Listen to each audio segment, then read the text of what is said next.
part 5 of my top 10 begonias. I'm Jane Perrone, houseplant expert and, well, let's be honest, a bit of a begoniac, if there is such a thing, and I'm really enjoying bringing you these top 10 begonias. The trouble is, every day that I do a new one, as I talk about that plant and bring together all the facts that I want to tell you about it, I'm convinced that that is my absolute favourite begonia. I guess that's inevitable. It's happened again with today's begonia, which is Begonia Erythrophylla, aka the Beefsteak Begonia. It's another absolute classic of the indoor begonia world. Another rhizomatous begonia, so just to remind you, it's growing from a thickened underground stem, and it also has quite leathery and succulent leaves, and all this is telling us that this is a nicely tolerant plant. Let's get some of the who, what, when, where and why out of the way first.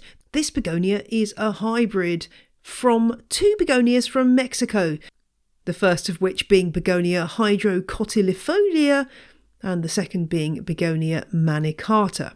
Now, these were crossed in 1845 in Germany and created Begonia Erythrophylla, still one of the most popular begonias out there and one of the earliest hybrids that we're still growing. Obviously, hybridization of begonias has been going on for a long time, and a lot of those hybrids from the early days are not still around. This one is, though. What did the parents look like? Well, the hydrocotylifolia, that kind of to me looks like a sort of a smaller leaved version, a generally smaller version of Erythrophylla. The manicata, on the other hand, has much larger and greener leaves. So the qualities of those two parent species came together to form the Beefsteak Begonia, which has got these very dark green red leaves with bright red undersides. It grows outwards rather than up. It can be grown as a trailing plant. If you let the fleshy stem grow and grow, you'll end up with a big ball of a begonia, if I can put it that way. And I'm not entirely sure what Erythrophylla means, but there are some other plants that have the term in their scientific names, and it seems to be red stuff, basically. So I think it's referring to the red pigment in the leaves. Now, in my lifetime, I've only ever known this plant as Erythrophylla or the Beefsteak Begonia to give it its common name, but apparently when I've dug back in the books, it seems historically this has also been known as Begonia feastii, Feastii, or the pond lily begonia, which is also a name that the parent plant, I'm going to have to say it again now, hydrocotylifolia, had because of the leaves looking a bit like those of a pond lily, which makes sense. So why is this begonia in my top 10? I think it's a really stunning plant. The leaves get large and glossy. I've just looking in a book called Conservatory and Indoor Plants, which is by the legendary plants people, Roger Phillips and Martin Ricks. And they say the leaves of this one can get up to 14 centimetres across, so quite a decent size. They are very glossy. Depending on how much light they get, you're going to get a beautiful dark green, rich, dark red coloration.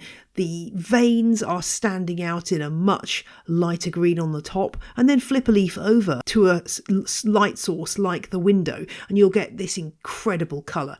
This is a begonia you can grow quite nicely hanging because, for one thing, you won't need to take it down that often to water because those fleshy stems and that rhizome hold on to a heck of a lot of water, as do the fleshy leaves.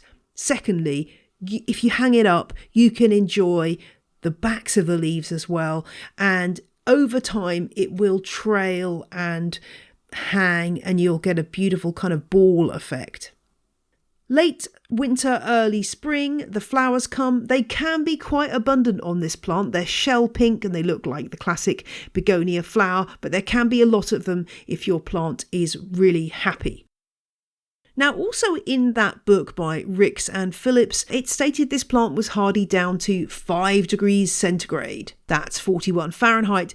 I have never allowed my plant to get that cold. It has been down to about at least 12, I would say, with absolutely no problems. So this is one you could have in an unheated room or in a sheltered area, depending on what your climate is like. It's a toughie. Interestingly, there doesn't seem to have been an awful lot of further cultivars of this plant developed. There is one called Helix.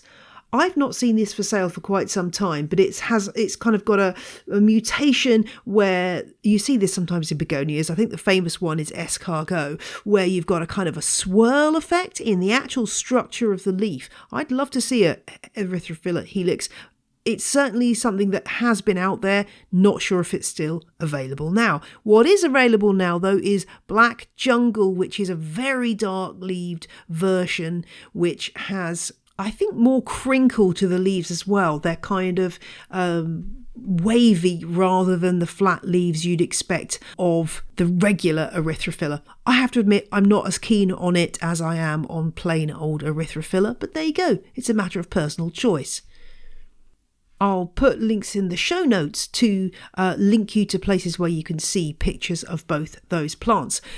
Just talking about the show notes for a moment, I had a lovely comment from a listener called Leslie, who said that they've listened to every single episode of the podcast, but it was this top 10 that brought them to janeperrone.com. So there you go. It's always worth checking out the show notes. It really is. Leslie's in upstate New York and has loads of begonias, a 40-foot tall bougainvillea vine, orchids, and more. Very impressive, Leslie, and she also offers some kind words. So thank you very much for your comment. And if you're not Leslie, be more like Leslie and go and visit janeperrone.com. So anyway, Erythrophylla. It's been around, it's been popular for a long time. I was looking back at some plant catalogues from the 50s and it pops up in the Logies catalogue. We spoke to Byron Martin of Logies in the last episode. So it's been a begonia that's just been consistently there. So people have been growing this plant for well over a century.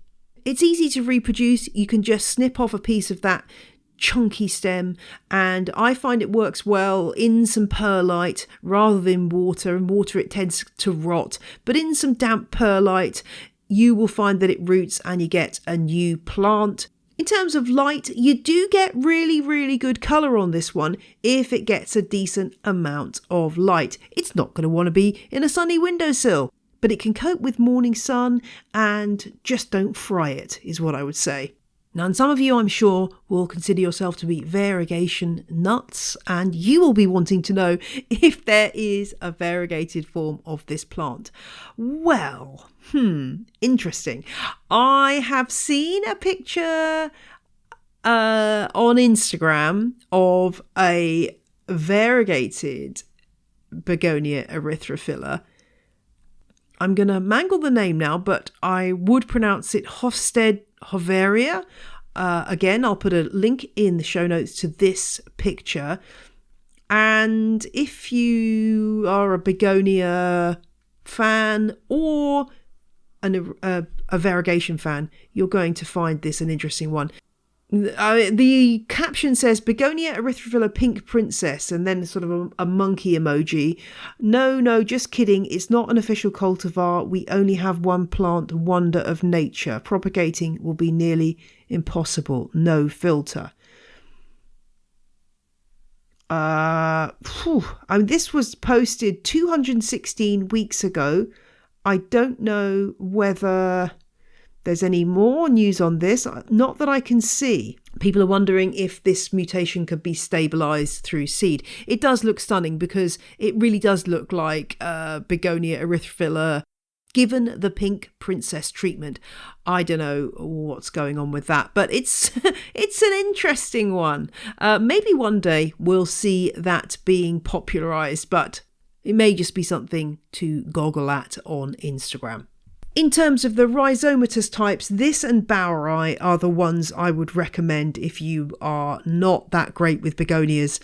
Those are the two rhizomatous ones that I think are bomb-proof, tough creatures. And while it will go okay with very little care, if you do really look after this plant, it will look amazing. So definitely one to grow if you want a real showstopper of a begonia.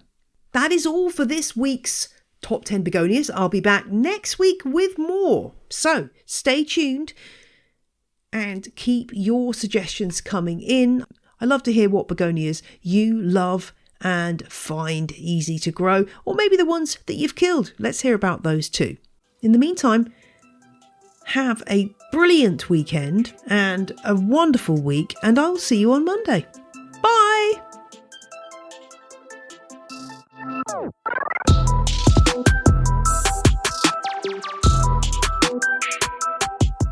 The music you heard in this episode was Roll Jordan Roll by the Joy Drops and Whistled by Benjamin Banger.